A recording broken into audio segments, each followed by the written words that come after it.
Assalamualaikum warahmatullahi wabarakatuh. Perkenalkan, nama saya Oktaviana Salam. Saya adalah mahasiswa PPG dalam jabatan kategori 1 gelombang 2 tahun 2022 dengan nomor peserta 2015014600684, yang mana pada hari ini Senin tanggal 12 Juni 2023 akan melaksanakan uji kinerja atau UKIN di kelas 11 MIPA 3 dengan materi sistem pencernaan, subbab zat-zat makanan pada sistem pencernaan. Saya mengajar di SMA Negeri 1 Besuki, Kabupaten Situbondo, Provinsi Jawa Timur. Terima kasih. Assalamualaikum warahmatullahi wabarakatuh.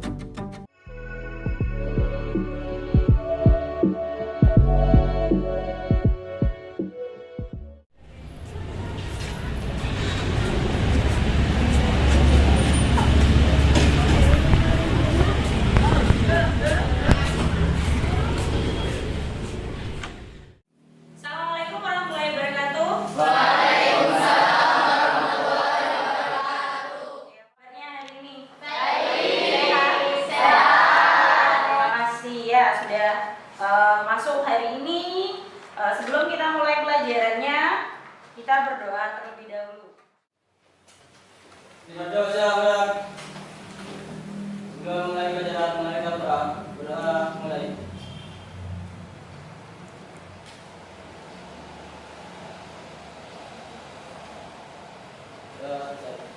Oke, terima kasih ya. Untuk selanjutnya, Mbak Riri silakan memimpin untuk menyanyikan lagu kebanggaan kita, yaitu Mars Mabes. Ayo Mbak Riri. Ya, silakan di depan. Yang lain silakan di depan.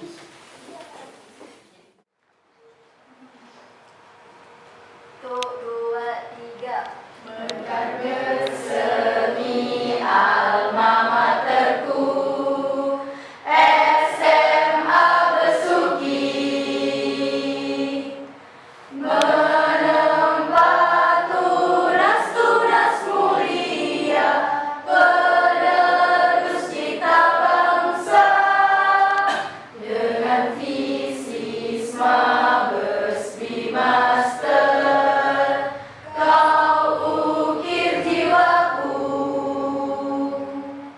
Dengan semangat Pancasila, kau abdikan kamu. Terukirlah wahai namamu dalam sanubari. Engkau bagai pelita yang datang dalam kegelapan. Ayo maju sekolahku, alma mater tercinta. Terangilah jiwa ini, penerus cita bangsa, dengan visi Mabes Bimaster. Kau ukir jiwaku dengan semangat Pancasila, kau abdikan dharmamu. Dengan semangat Pancasila, kau abdikan dharmamu. Apakah hari ini ada anak-anak yang tidak masuk? Ada masa semua, Bu. Minggu di hari ini ya. Ya. Oke, kita lanjutkan materinya. Waktu sebelum ujian, kalian sudah belajar apa? Sistem pencernaan. Peredaran darah. Sekarang organ yang berhubungan dengan sistem peredaran darah, Mirza. Kemarin belajar apa, Mirza? Peredaran darah yang berhubungan organnya apa saja? Ada organ kah atau komponen yang berhubungan dengan sistem peredaran darah? Jantung. Oke, selain jantung, oke, ada sel darah merah, ada sel darah putih, sama keping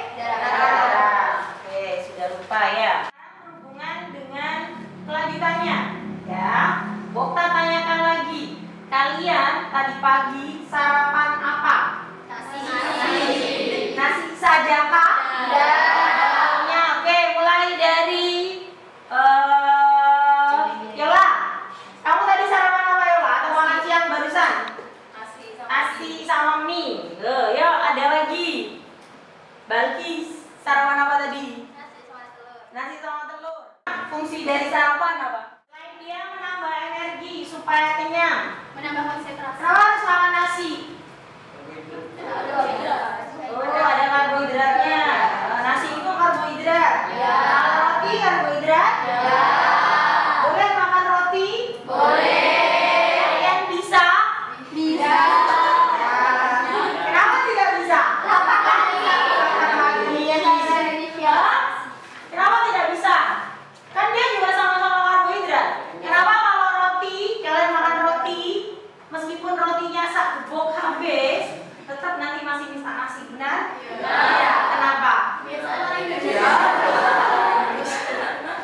Padahal sama, ya sama sebenarnya kandungannya sama. Roti dengan nasi sama, Bu, sama. 1 gram roti ataupun 1 gram karbohidrat itu sama, yang dihasilkan adalah 4,1 kalori, sebenarnya sama kandungannya. Cuma mungkin lambung kalian yang belum terbiasa. Oke, ya. Itu adalah berhubungan dengan apa yang akan kita bahas, ya. Berhubungan dengan sistem pencernaan. Jadi kalian nanti akan tahu kalau sistem pencernaan saya itu bermasalah atau tidak. Badan saya itu sudah ideal atau tidak. Saya dikatakan kurus, gemuk atau sebagainya. Ya, jadi ada takarannya yang apa yang harus kalian konsumsi. Berapa kalori yang kalian butuhkan saat mengerjakan satu soal matematika yang rumit, itu butuh energi yang sangat-sangat banyak. Tujuannya hari ini kalian belajar itu biar kalian tahu atau menganalisis tubuh kalian itu sudah kekurangan gizi atau tidak. Kenapa saya kurus? Kenapa saya berlebih? Makanya ya, saya berlebih gitu ya. Terus kandungan yang kita makan itu harus sudah proporsional. Yang sekarang digalakkan itu adalah isi piring kita, bukan kandungannya. Ya, tapi isi piring kita harus sudah sempurna, mulai dari apa yang harus kita makan, apa yang kita butuhkan. Kalau orang sakit kenapa tidak sama makanannya dengan orang sehat? Bisa tahu. Kalau orang sakit di rumah sakit, makanannya berarti kebanyakan yang lunak. Itu yang pertama. Yang kedua, kandungan gizi mereka lebih banyak daripada kita makan di rumah sembarangan. Benar enggak? Kenapa berbeda? Karena yang dibutuhkan beda. Orang sehat dengan orang sakit bedanya apa? Kalau sakit masuk rumah sakit. Silakan berdiri dulu. Kita speaking, ya. Ya. Jadi kata kuncinya adalah ikuti apa yang Bokta ucapkan. Jelas? Ya. Ikuti apa yang Bokta ucapkan. Oke. Bokta punya ayam dan itik. Ya, Bokta punya ayam dan itik. Silakan ikuti apa katanya Bokta. Ayam, ayam, ayam, itik, itik, itik. Ayam, ayam, ayam, itik, itik, itik. Itik, itik, itik, ayam, ayam. Itik, itik, itik, ayam, ayam. Berapa jumlah ayam? Berapa jumlah ayam? Oke, berarti bisa konsentrasi.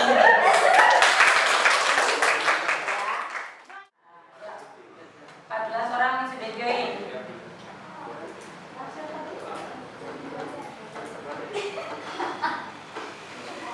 Sudah? 16.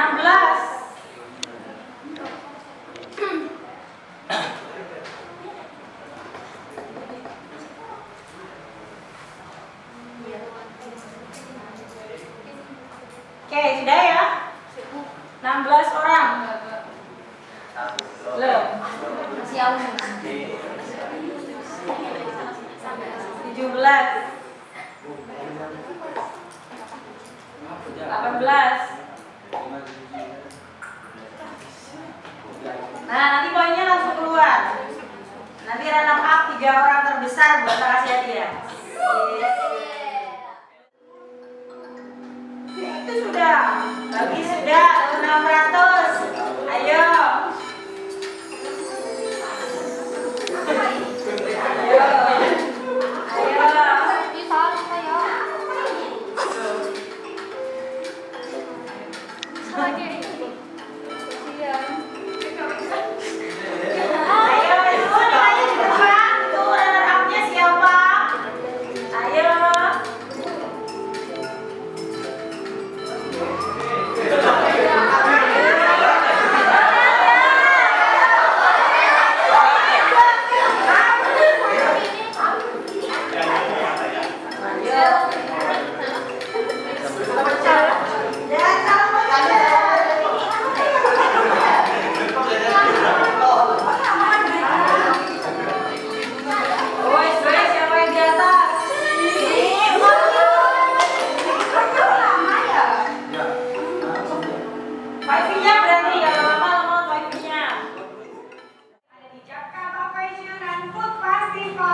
juga banyak sekali makanan yang diinginkan pusing.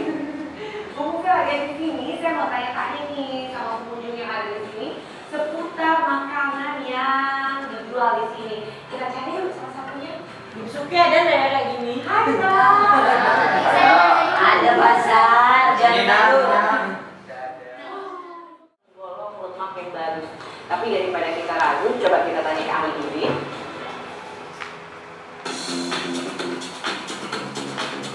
Lemak dalam santan itu, ya, dia selama dia tidak dipanaskan, dia lemaknya medium chain triglycerid, asam lemak lantai sedang. Jadi asam lemak lantai sedang itu akan diserap di dalam saluran cerna manusia lebih cepat. Setelah diserap masuk ke darah, dia akan dikirim ke otot untuk digunakan sebagai sumber energi. Dan itu akan lebih siap untuk membentuk energi, ya, yang asam lemak lantai sedang. Masalahnya santan itu banyak dimasak, bahkan dimasak sampai berjam-jam. Itu yang akan merusak asam lemak lantai sedang itu menjadi asam lemak yang jenuh. Nah, jenuh ini yang berbahaya. Berbahaya bisa apa? Dapat meningkatkan LDL kolesterol. LDL kolesterol itu kolesterol yang jahat. Dan dia juga bisa membentuk namanya asam lemak trans fatty acid yang bersifat merusak di pembuluh darah.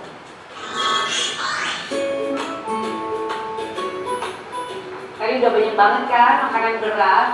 Saya pengen coba ya lagi makan minuman ringan gitu atau boleh juga es-esan. Ini ada es pisang hijau. Hijau ya? Seger banget emang, aduh, bikin pengen banget. Ini kan bahan dasarnya ini pisang ya, juga emasnya. Pisang itu bukan yang gulanya tinggi ya? Iya sih, gulanya tinggi. Gulanya tinggi. Kalau seminggu itu bisa makan berapa nih? Ya, kalau untuk seminggu kurang lebih sekitar 3 sampai 4. 3 ya? Kalau nggak ya? Aku sih hamil, karena kan lagi hamil. Jadi kalau 3 kan buat menilai baik Tapi mungkin karena gulanya tinggi kan ya, kita nggak boleh terlalu konsumsi sering-sering kan ya. Apalagi buat yang lagi menuruni berat badan. Daripada kita salah nih, coba kita tanya kami ini, benar nggak ya? Iya benar. Benar sekali, vitamin itu termasuk buah, nggak ada gulanya tinggi. Tapi kalau kita memang tidak pernah mengkel, vitamin itu ada gulanya nggak terlalu tinggi dan dia tinggi serat, bagus. Jadi kalau makan pisang jangan yang paman sampai Ya, jadi kenapa Bu Okta tadi menanyakan tentang apa yang kalian makan hari ini? Sesuaikan dengan energi yang sudah kalian keluarkan. Contoh tadi Yola makannya nasi sama mie. Nasi itu mengandung? Mie mengandung? Bolehkah seperti itu? Boleh. Kenapa masih dimakan? Masa ya? Oke, sebenarnya kayak gitu tidak boleh ya. Di piring kita harusnya ada yang namanya kandungan karbohidratnya. Boleh tidak nasi? Boleh. Kandungan karbohidrat itu kan tidak hanya ada pada nasi. Contoh roti, lu tadi makan roti. Selain itu makan kentang. Ya, kalau orang makan kentang cemilan bukan nasi, benar? Nah, padahal itu adalah karbohidrat. Boleh diganti itu ya boleh. Sangat boleh sekali mengganti yang namanya karbohidrat kita, karena kalian tahu karbohidrat sebenarnya, karbohidrat itu kan yang kita konsumsi adalah nasi, ya. Kalau di Indonesia, benar? Ya. Kalau di luar Indonesia yang kalian tahu apa? Roti atau kentang, ya. Bistik itu biasanya partnernya bukan nasi, tapi kentang. Kalau kita harus bawa nasi, ya. Wajib hukumnya. Ya. Kewajiban itu sebenarnya bisa diganti dari apa pola. Ya, kita coba mulai dari mengkonsumsi karbohidrat kita kurangi. Yang sebenarnya biasanya kalian konsumsi 5 gram, coba dibuat 4 gram sehari. Masa harus ditimbang Bu? Kalau mau diet biasanya harus ditimbang. Ya, karbohidratnya harus ditimbang. Proteinnya semua sama.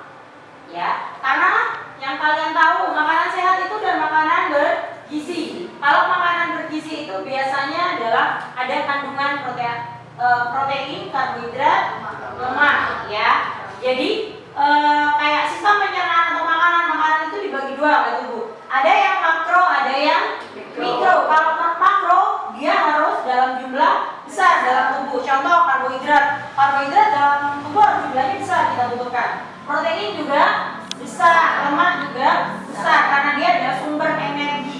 Yang paling besar adalah karbohidrat. Itu sumber energi utama. Kalau yang protein sumber energi cadangan saja. Kalau lemak bisa sebagai sumber energi. Kalau yang mikro kita butuhnya adalah vitamin dan mineral. Air itu ternyata termasuk makro. Dalam tubuh kita itu sebenarnya butuh air yang sangat banyak. Ya, 78% itu adalah air dalam tubuh. Bukan kalian minum segalon langsung tidak boleh makan, bukan ya. Bukan langsung, karena air kan paling banyak Bu ya, dan juga karena kan tubuh kita bisa regenerasi sel ya. Nah, kalau makanan higienis biasanya makanan yang tidak mengandung penyakit. Contohnya sayur yang higienis itu tidak mengandung yang namanya bibit penyakit. Ya, jadi kalau kalian mengkonsumsi sesuatu harus dimasak atau dicuci bersih. Ya, bukan langsung telan. Silakan segera berkelompoknya masing-masing. Ya, ayo berempat ya. Silakan berlima, 4 atau berlima. Silakan untuk mejanya digeser biar jadi satu kelompok. Ya. Sudah Bu kasih ya. Silakan dituliskan. Untuk scan barcode-nya, di situ ada barcode yang harus di-scan untuk mengetahui video yang ada. Bisa kan scan barcode? Sini Yudi, gabung ke sana tadi ya Bang, mundur belakang ini. Enggak mau. Silakan dikerjakan, kasih nama kelompoknya. Ini kan di belakang.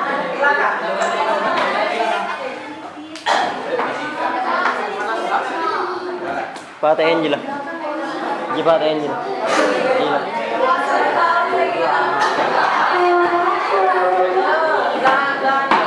Nanti melingkar. Ya silakan. Dikerjakan. Boleh dilepas. Nanti ya ininya boleh dilepas. Silakan dikerjakan berbarengan. Ini kan ada kasusnya, ada 5 kasus. Kasus yang pertama itu berhubungan dengan gambar. Kasus kedua silakan scan. Isinya adalah berhubungan dengan kekurangan gizi atau marasmus ini, kekurangan gizi. Silakan bisa dibagi. Ayo dibuka. Tabletnya bisa dibuka. Yang sana.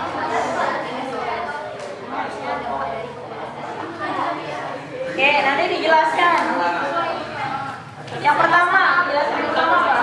Siapa yang pertama? Oke, ini makanan di atas merupakan makanan yang konsumsi. Jadi kalian apa? Ini kan tidak bisa di zoom. Buat kadarnya atau kalian cari di Google, dibuka, cari yang susunya merek ini kayaknya mirip, ini sedang. Ya, ini bisa mulai. Sekarang cari analisis kita konsumsi orang mana sudah cukup deh artinya. Nah, darinya bisa dicari di buku ya. Ini soal yang kedua bisa dibarcode, coba kalian. Ya, dibarcode dulu. Cari di buku konkret dulu ya. Ya, hubungan sama videonya jangan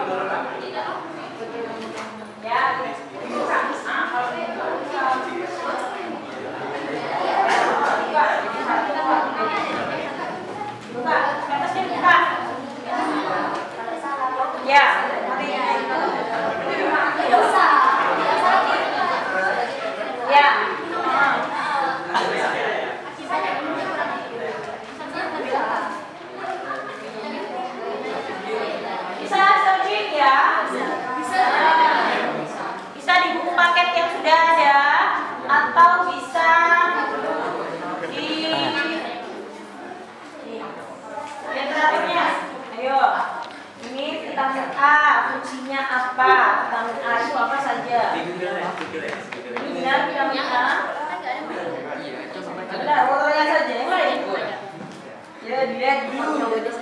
Kenapa? Beda-beda deh. Iya, beda.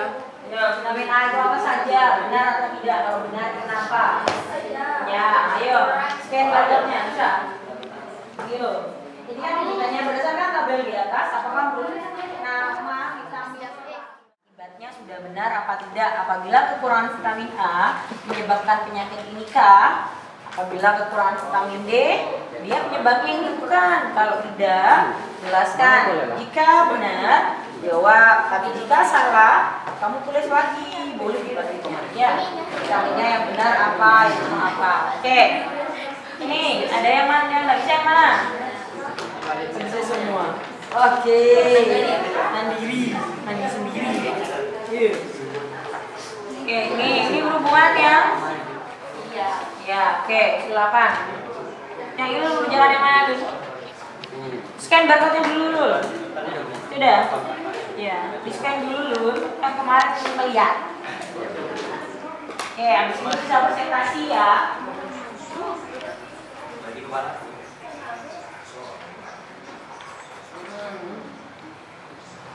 Sudah?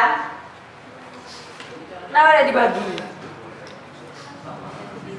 Sudah. Oke, tinggal ditulis kan enak langsung. Iya, tinggal ditulis aja langsung biar tidak lama. Tulis dibuka, ditulis nanti bisa digabung. Lakukan atau terjadi di dalam kelompok atau rumah ya. Teknik namanya adalah teknik boiling. Teknik mengolah makanan menggunakan cairan mendidih atau merebus ya. Di atas permukaan masakannya harus dibuang. Ya, biasanya kalian enggak kan langsung diaduk-aduk. Buihnya itu adalah kotorannya. Sama dengan kalau kalian pernah masak ikan ayam, ya dijadikan sayur atau dijadikan atau merebus ya. Buih di atas permukaan masakannya harus dibuang. Ya, biasanya kalian enggak kan langsung diaduk-aduk. Buihnya itu adalah kotorannya. Sama dengan kalau kalian pernah masak ikan ayam, ya dijadikan sayur atau dijadikan sop ya. Itu kan harusnya ikan ayam itu dididihkan terlebih dahulu. Habis itu airnya dibuang, baru dimasak dengan air yang baru. Ya, karena contoh darahnya itu kan sudah tidak bersih ya. Terus lemaknya itu lemak tidak jenuhnya itu harus dibuang. Karena biasanya orang itu suka gajinya suka sebenarnya ya, itu lemak tidak jenuhnya. Karena yang bisa merasanya lidah adalah alat perasa kalian. Nyampe di lambung rasanya sama ya, rasanya sama, manfaatnya sudah di lambung yang dirasakan. Kalau di lidah hanya rasa enaknya makan nasi sama mie ya, enaknya di lidah saja, masuk ke lambung ya sudah ya, jadi tidak enak sama sekali. Oke, sudah.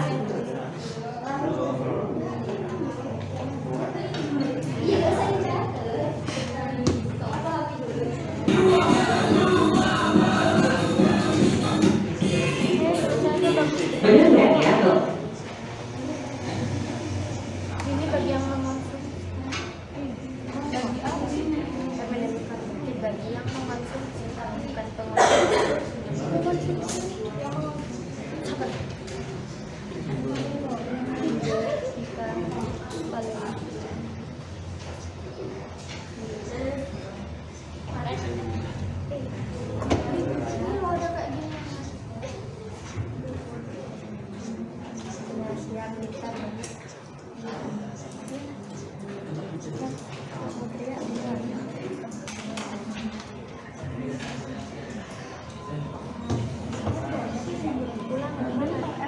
Matang habis itu dimakan, jadi bersih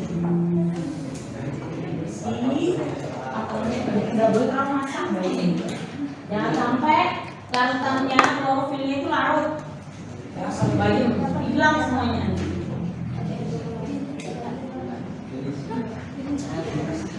Sudah.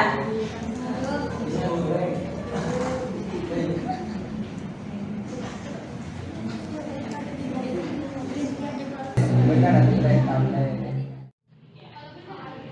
benar ya sudah jawab benar gitu. Terus alasannya dikasih. Contoh alasannya mungkin ya di sini menurut pendapatmu vitamin serta kalau vitamin A sumbernya itu yang paling banyak apa dari sumber itu ya. Terus fungsinya apa? Terus akibatnya yang paling benar. Ya, itu nomor 3 jumlahnya. Coba. Karena yang bisa merasanya lidah. Vitamin D itu Lidah adalah alat perasa kalian. Nyampe di lambung rasanya sama. Ya, rasanya sama. Manfaatnya sudah di lambung ini rasakan. Lidah hanya di sini. Enaknya makan nasi sama mie ya enaknya di lidah saja masuk ke lambung ya sudah.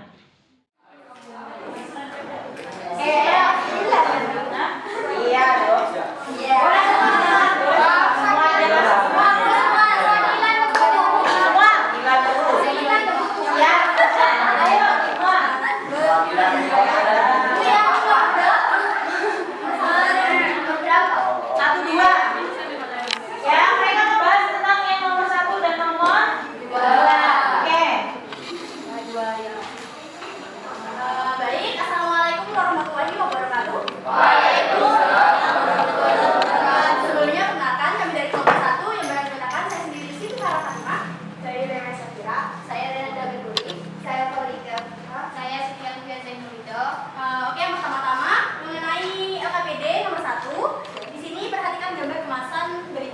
Yang A ini ada kemasan Indomie, mie instan, yang kedua ini mie sedap. Nah yang kedua ini ada susu kemasan, dilengkapi dengan nutrisi lainnya seperti telur yang kaya protein dan sayur sebagai sumber serat. Nah di samping itu makanan instan mengandung pengawet dan penguat rasa seperti MSG agar makanan ini tahan lama dan enak dimakan.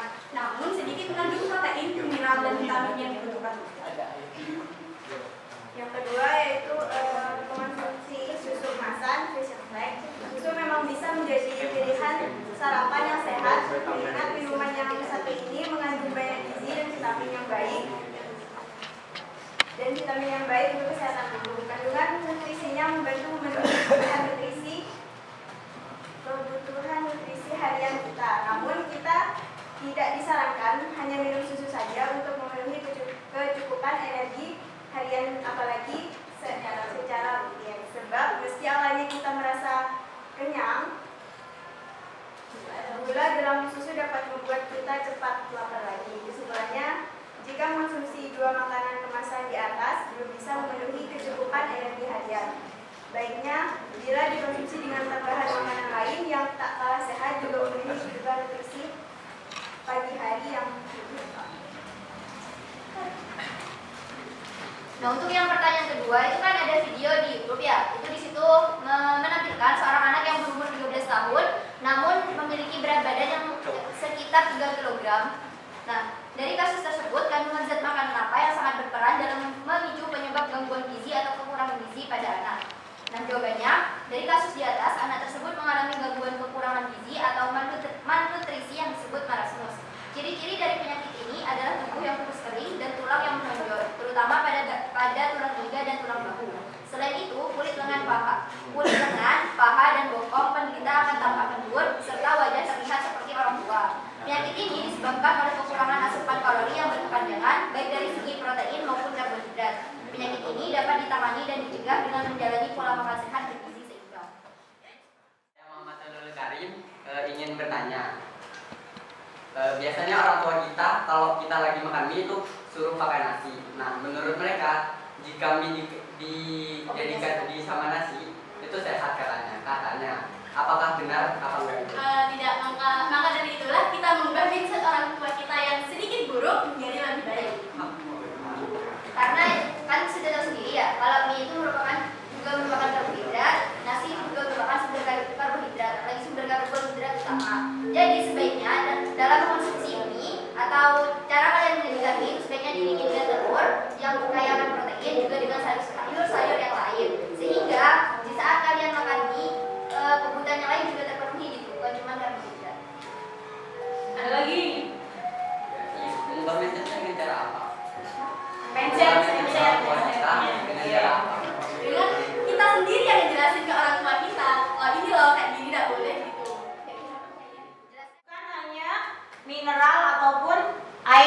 semua. Namanya malnutrisi berarti semua jenis makanannya kurang. Mungkin ada pertanyaan, jawabannya mungkin hampir sama untuk soal nomor 2 atau punya jawaban yang berbeda. Ya, mungkin dari ciri-cirinya di situ sudah umur berapa? 13 tahun. Dia sudah mengalami gizi buruk. Apa yang terjadi sama anak itu? Laki-laki atau perempuan? Perempuan. Dia lumpuh? Ya. Itu termasuk ciri-ciri. Kalau orang malnutrisi berarti ciri-cirinya kebanyakan lumpuh, bukan stroke ya. Berbeda. Stroke juga lumpuh, apa sama? Sama.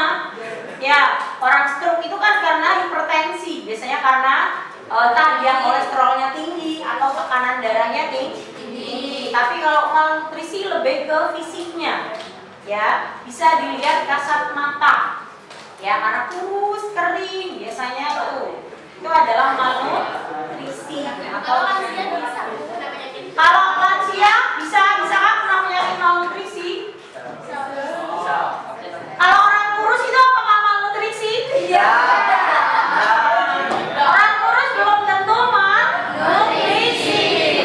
Orang kurus bisa karena genetik, bisa karena kekurangan gizi, bisa, tapi tidak malnutrisi. Assalamualaikum warahmatullahi wabarakatuh. Waalaikumsalam warahmatullahi wabarakatuh.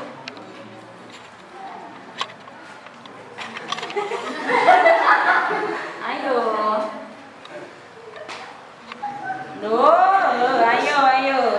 Sangat Saya akan membahas KKBD nomor 3 dan 4.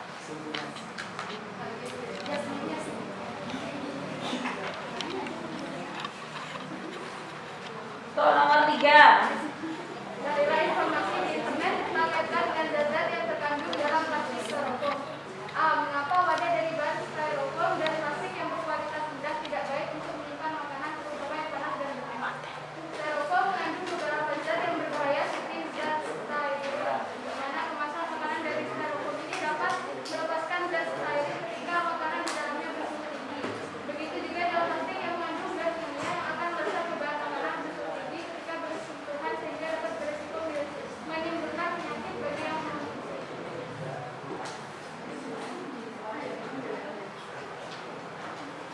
Apa yang dapat kamu simpulkan mengenai dampaknya bagi kesehatan?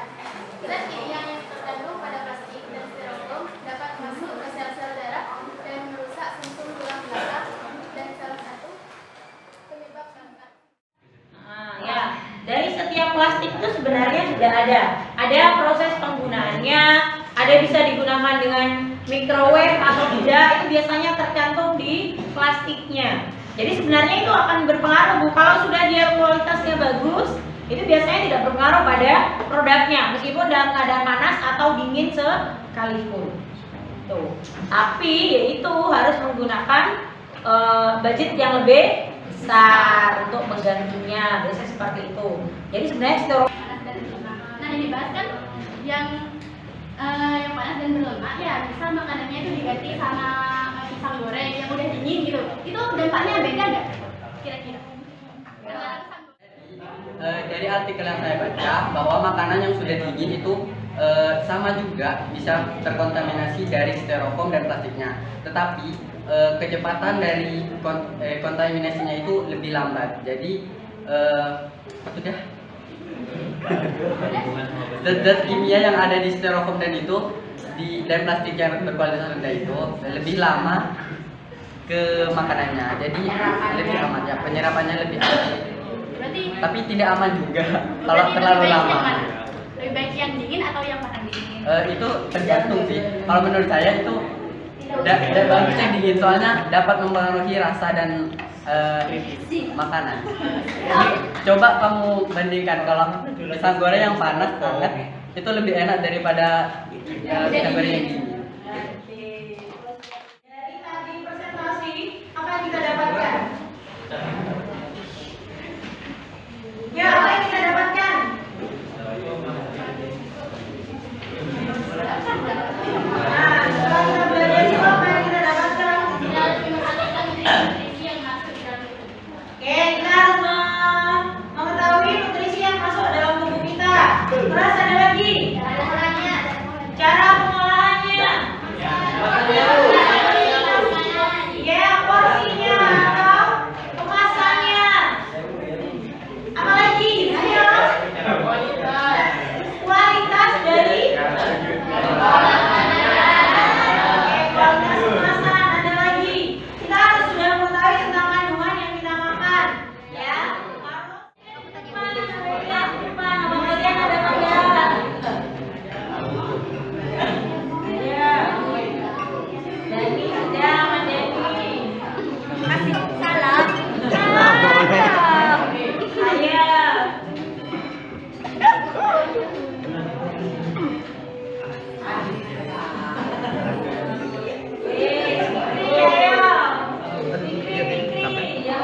nasi. Yes, yes.